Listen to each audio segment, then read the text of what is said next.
Hello, and thank you for listening to The History of World War II podcast, episode 304, Mistakes Were Made, Men Died.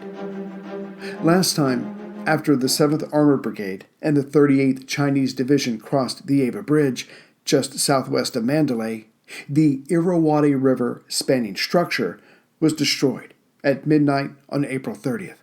For the moment, General Slim's men and the Chinese forces under General Stilwell, operating in this same area, were safe.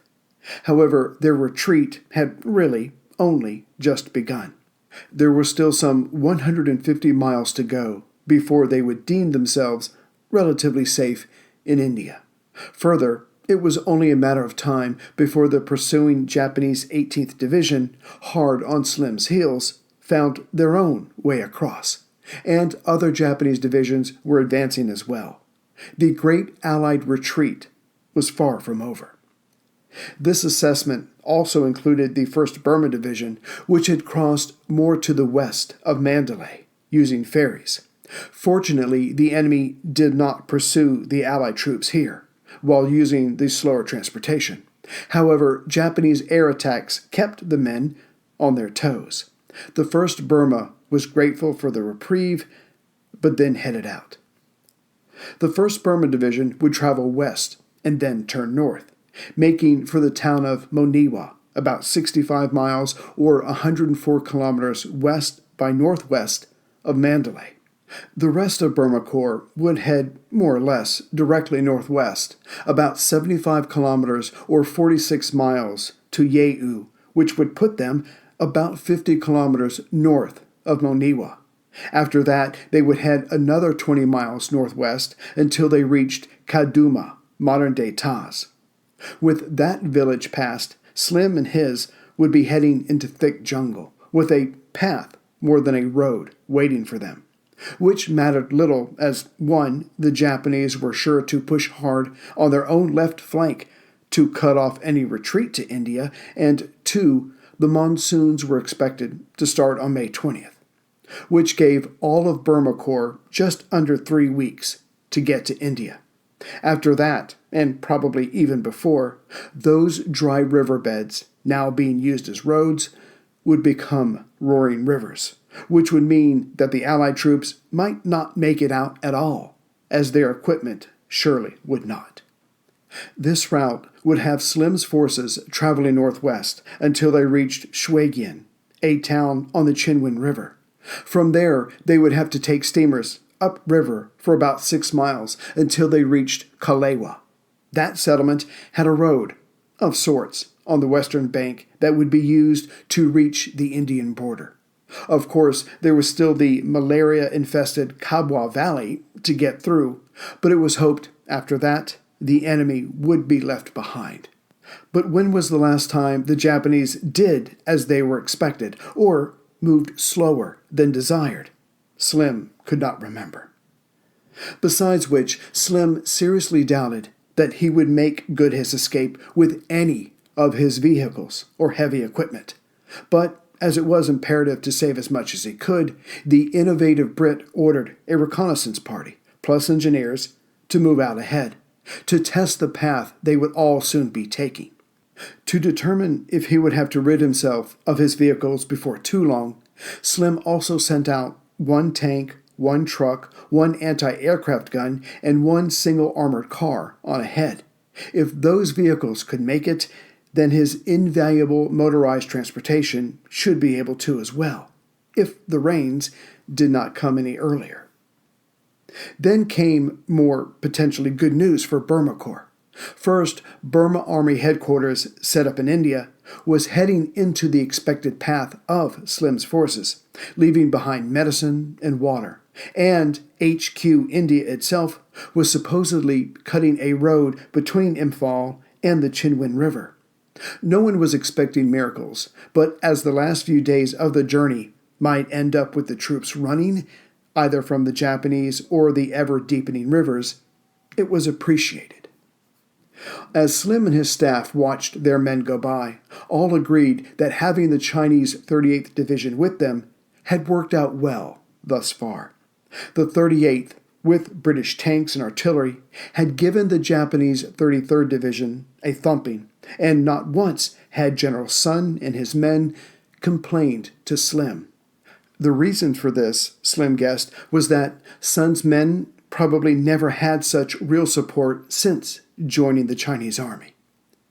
As for the Chinese 22nd Division, also walking with the 17th Indian Division and the 7th Armored Brigade, they were in much worse shape, having been mauled more than once by the enemy.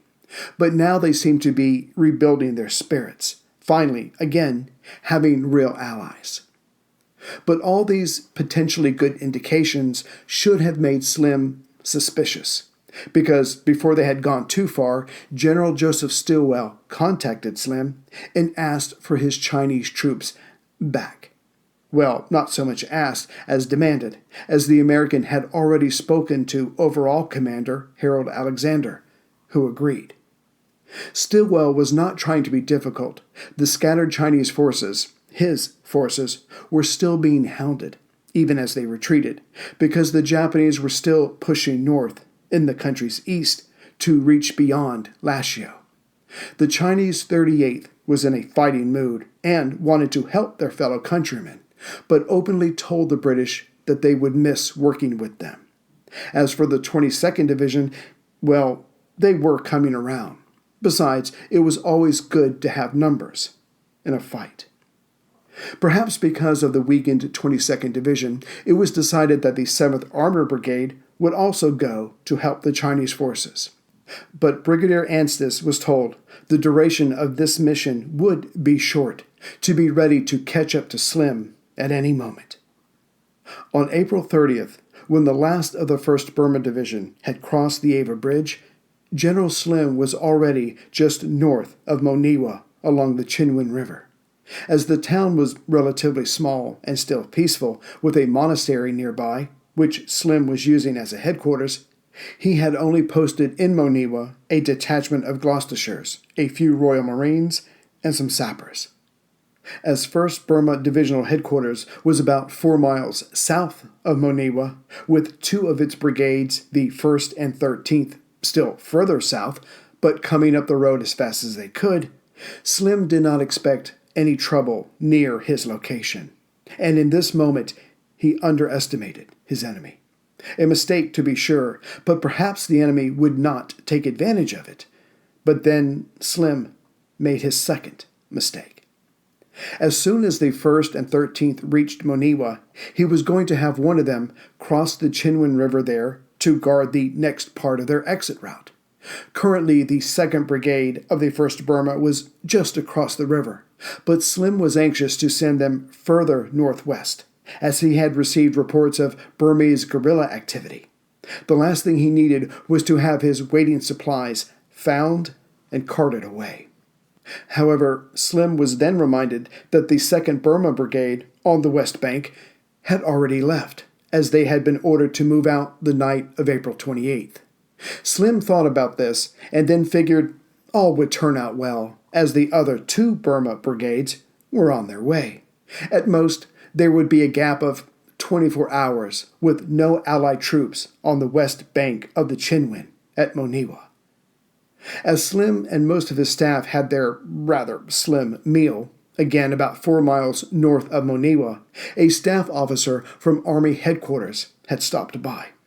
Between Slim's lack of everything, the idea of losing his Chinese allies, and at times having to communicate through the radios of his tanks, he laid into the staff officer about all his troubles.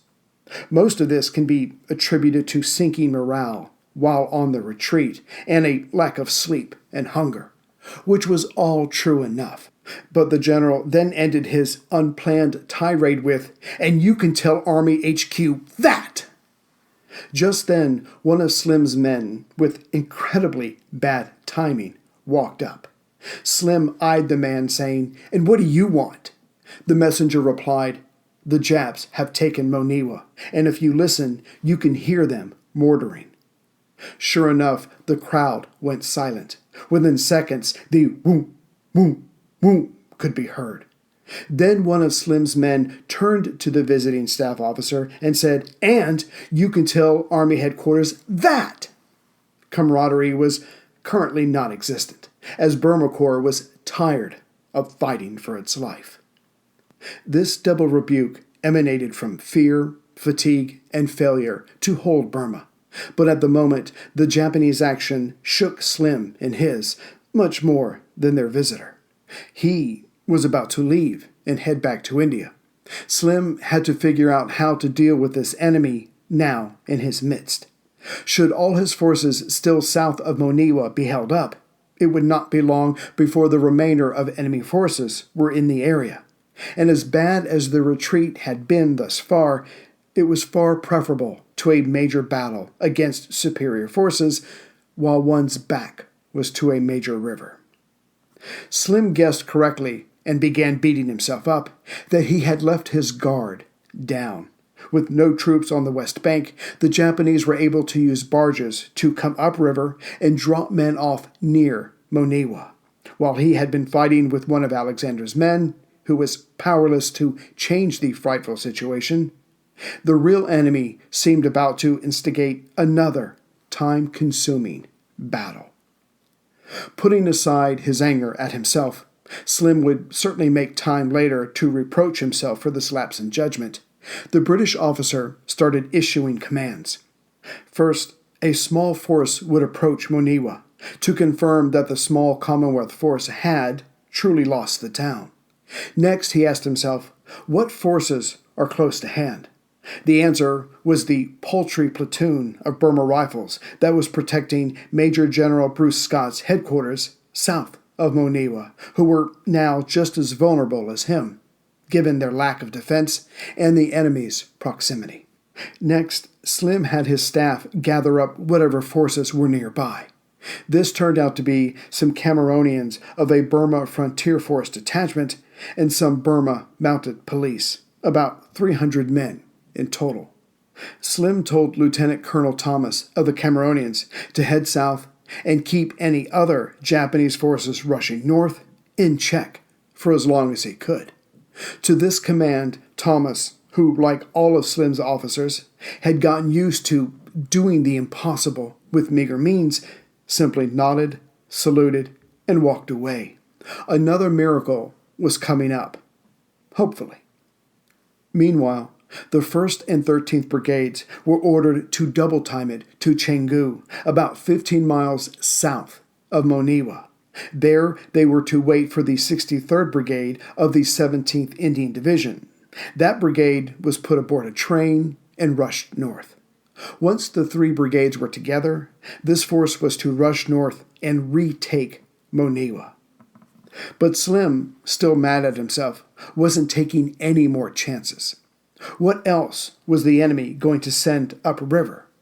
He asked Alexander if he could take back some of the tanks that had recently been sent to help the Chinese. Slim could only guess how Stilwell would react to this, but if the majority of Burma Corps was defeated or trapped in Burma when the monsoons came, well, Stilwell would have to find a way to retake the country on his own, or together with Slim, only after a new force had been sent to him and trained, and how many months would that take?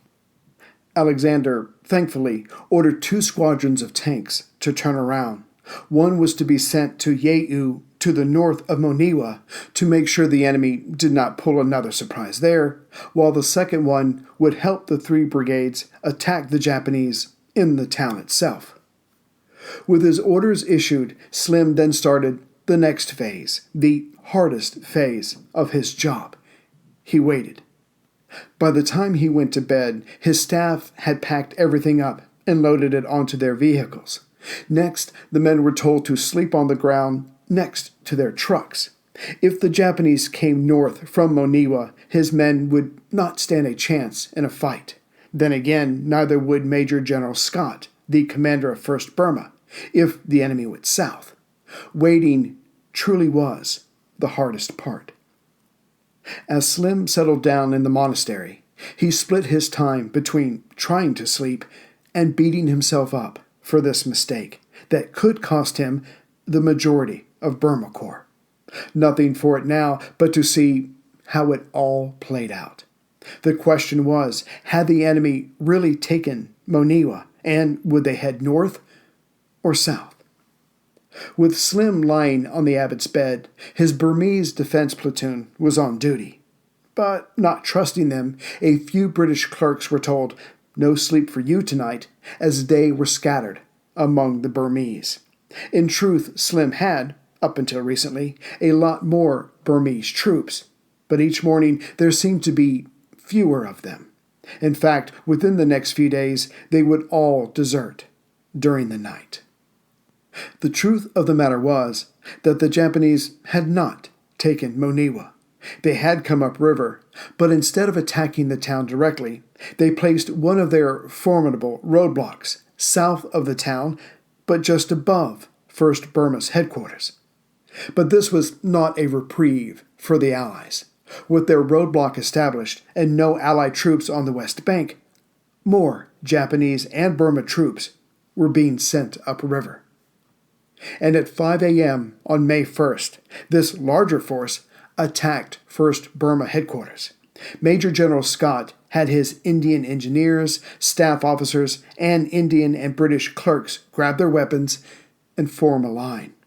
The good news was that the three brigades coming together were south of these headquarters, so Scott had his force fight as they walked down the road.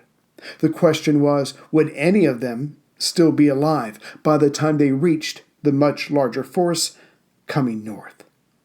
The attacking Japanese officers wisely used their Burmese auxiliaries as distractions, sending them against the defenders in mad charges, while the Japanese themselves approached in a more methodical way. Scott, not having the time or men to deploy anything equally elaborate, simply had his men shoot as they retreated.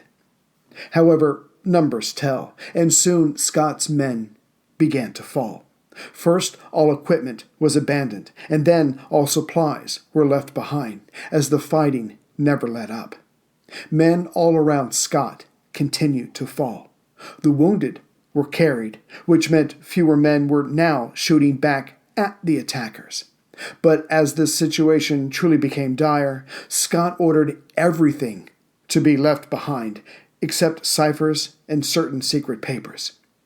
In time, what was left of the 1st Burma Security Force reached the area where the three brigades were to meet up, and, knowing Slim's expectations, began to set up divisional HQ once again, meager as it was. Of course, what none of them knew was that the real attack was about to get underway. Early on that same day, May 1st, several Japanese naval launches came upriver and ferried about 700 troops from the West Bank to the East Bank, with no resistance. This force had been on the march for days, hoping to cut off the Allied retreat. And now, because of Slim's mistake, they seemed to have the perfect opportunity. To be sure, the small British force at Moniwa saw the launches approach and opened fire. But the reply was so much more intense, causing the defenders in the village to back down. The large Japanese force crossed over, pushed the British back, and took the town.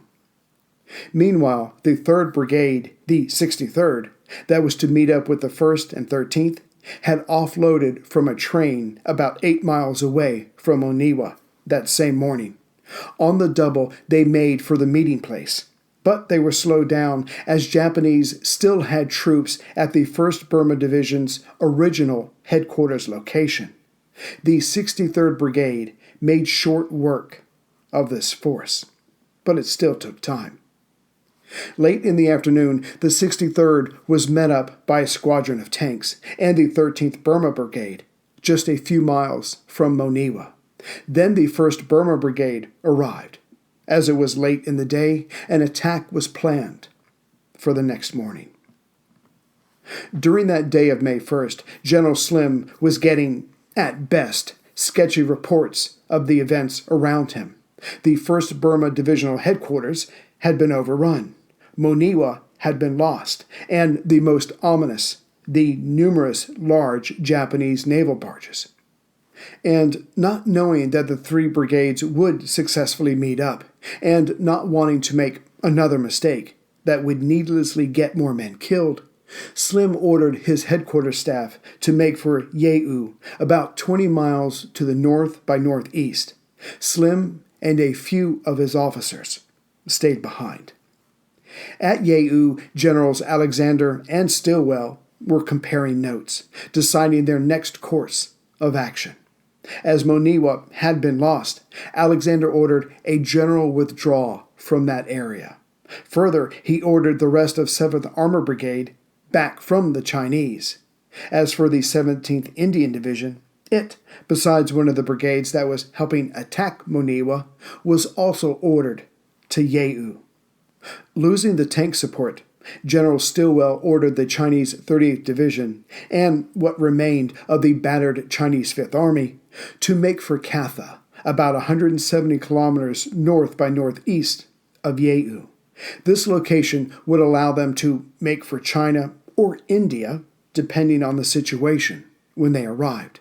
Slim was hoping they would turn west and regroup with his force. As the sun rose on May 2nd, the three united brigades attacked the Japanese forces at Moniwa. Rather, 2 brigades went in, with the third held back in reserve.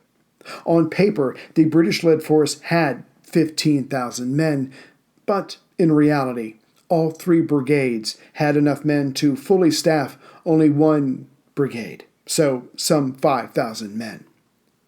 With this comparatively paltry number, combined with the stubborn resistance of the Japanese, the fighting quickly became fierce and stayed that way all throughout the day. The train station alone changed hands 3 times. Still, by 3 p.m., the attackers had much of the town under control. Then came another mistake, the third of this period. As communications had been sketchy, at best, for the last few days, passing messages along by tank radio had become the norm. Soon 13th Brigade received a message, an order really, to retreat north of the town. 13th Brigade did their best to confirm this, but in time the message went out to the 2 attacking brigades. Just as Moniwa was about to fall, which would have greatly helped them escape to India, the combatants pulled back and headed north. Only much later would this message be labeled as false. It was supposed that the Japanese forces that had overrun the 1st Burma headquarters got their hands on some codes, and they were the ones that sent the message. But at the time, this mini-retreat inside a much larger retreat meant there was no time for a proper examination. Overall, though, Slim was not too disappointed with this unexpected withdrawal. By now, most, if not all, of his vehicles were north of Moniwa.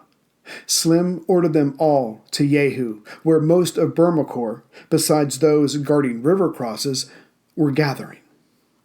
With Slim's mistake behind him, except for the lost men and supplies, most of Burma Corps began to relax as they slept that night of May 2nd at Yeu.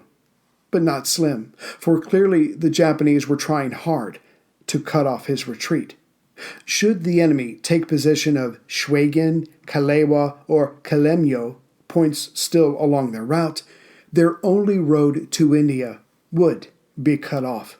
Then it would be a race to see who destroyed Burma Corps first, the enemy or the Monsoons. To disrupt the Japanese plan, Slim had the 16th Brigade of the 17th Indian Division head up the road, starting out that very night. Their orders were to place a battalion at each of these locations and to hold them until all of the Allied troops came through. However, at Yeu, General Alexander ordered Slim himself to stay in the area until the Chinese forces had at least reached Schwebo, about 20 miles to the north. Slim, though he did not say this openly, gladly did this. At first, his presence would stop the Japanese from advancing any further north in this area to harass the Chinese, and second, as he had thousands of refugees following him, some Europeans, and 2,000 wounded, a few days at the very least would be needed to make all ready. Sure enough, on May 5th, what forces were still at Yeu, some had already been sent on their way to avoid congestion on the pathetic path to India, headed out. Slim was hoping that, with all the road-clearing work being done ahead of the main body, their progress overall would be enough to keep them out of reach of the pursuing enemy. It was the wounded and the civilians who were given what transports were available, but the soldiers, like their commander, were probably thinking, who's going to get us first? The enemy, starvation, or the monsoons? For defying the odds against all three was asking a lot of whatever forces controlled the fate of warriors. Still, progress was being made, with speed being the most important factor, which all came to a bloody halt as the various parties reached Shuijian, further along the Qinwen River. As far as Slim knew, there were 6 river steamers waiting that could either hold 600 men or a few lorries, guns, or jeeps at a time. Not perfect, but if the men stayed at it, impressive amounts of troops and equipment could be moved upriver, which brought up another point. Their next stop was Kalewa, 6 miles upriver, or north from Shuijian. Besides the road, a generous term, waiting for them at Kalewa, there was nothing else nearby but a river side path from Shuijian to Kalewa, and Slim did not want his soldiers stretched out that far. No, it would be the steamers. So the various units began to camp themselves around the pier on the east bank. But their troubles were just beginning. When the soldiers who were to go next woke up, they found that the pier had disappeared. Had it been sabotaged during the night? No, it seems that the water had risen enough to conceal it. The monsoons might not have officially arrived yet, but some rains to the north had obviously already made an appearance. That day, May 6th, the waiting troops were ordered to build a new pier, which they did, being highly motivated. Further, knowing this was going to take days, and guessing, rightly, the enemy would put in an appearance, Slim ordered the refugees to start along the riverside path. It wasn't much, but the general liked the idea of putting as much distance between the civilians and the enemy as he could. For were they to show up, having one less helpless group to protect would give the defenders more options. After getting some detailed reports, Slim ordered that only 4-wheeled vehicles be sent upstream, along with his men. The heavier tanks, they could wait. Besides, even when this little bit of hell was over, they still had far to go, and the trucks would be much more useful than the tanks. As the next 2 days went by, some of the steamers did not return from their trip north. Also, some of the local crew disappeared during the night. There was nothing for it but for those soldiers who had the requisite experience to jump aboard and lend a hand. As the men put their backs into loading guns and trucks onto the remaining steamers, Slim, again, knowing this would take days, fortunately got an assist in laying a defensive ring around the embarkation point by Burma Army HQ.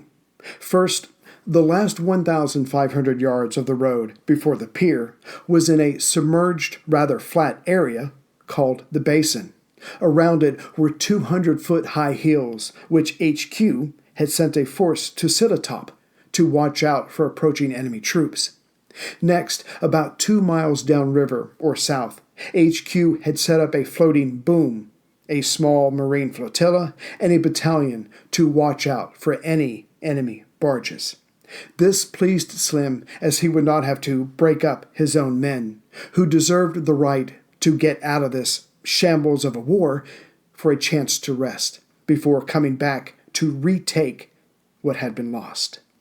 The problem was the basin itself was surrounded by thick jungle, which meant the enemy could march right up to the defensive ring, a rather thin one at that, before anyone knew they were there.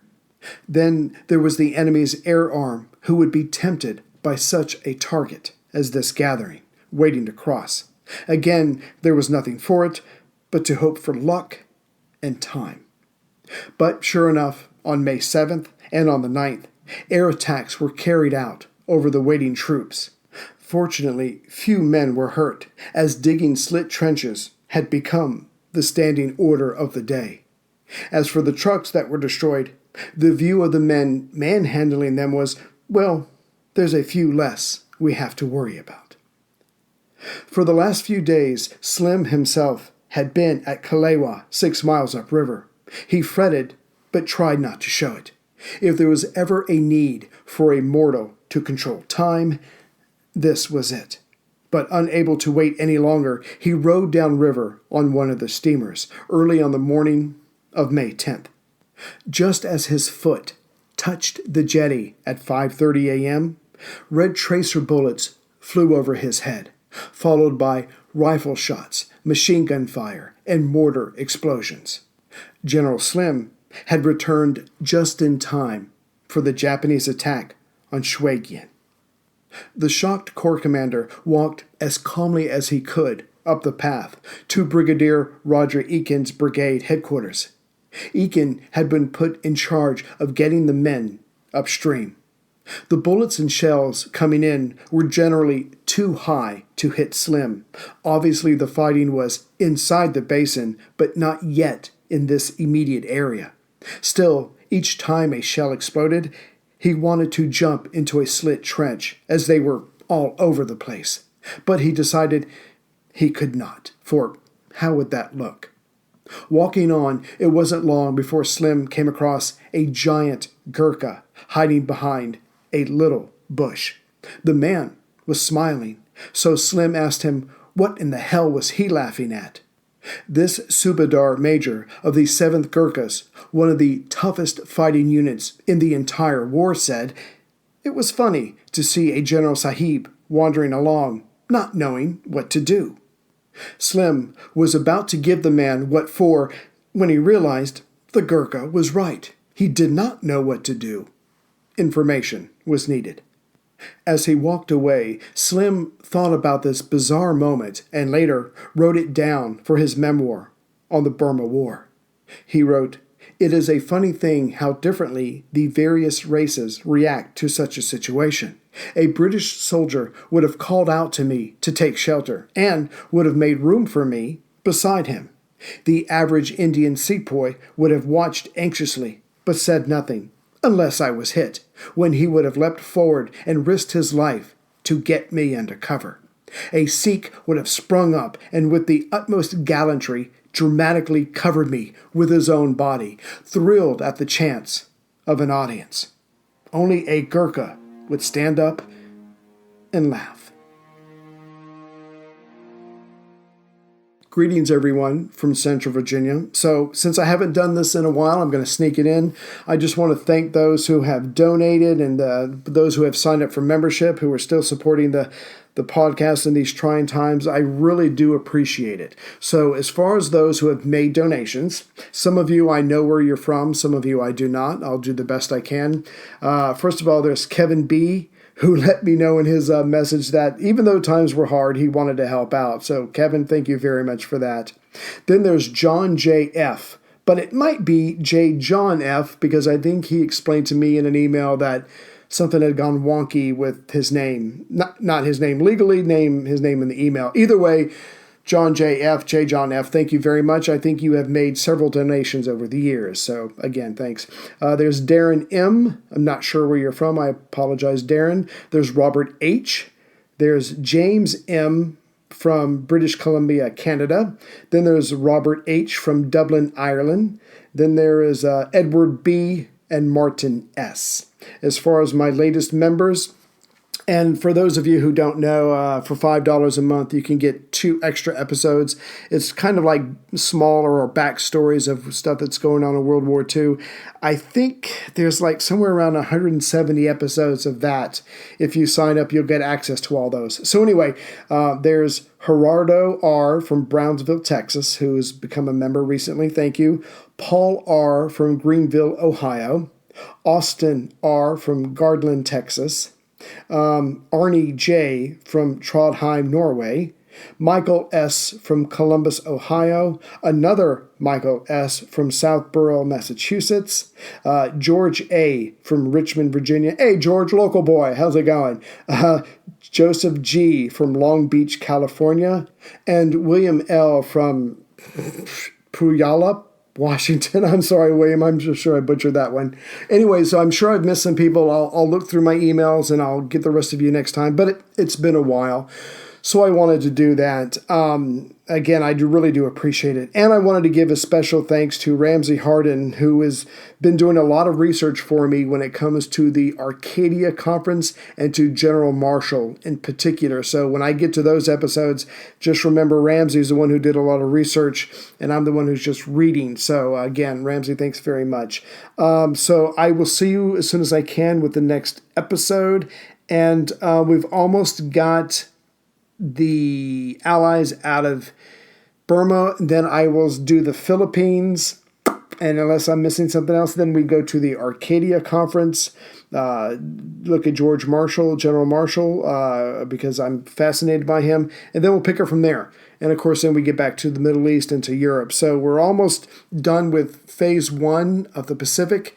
And we'll just see how it goes. So again, everybody who listens, I thank you so much. Please be safe, do all the things you have to do, and let's all get through this together. As always, take care, everyone.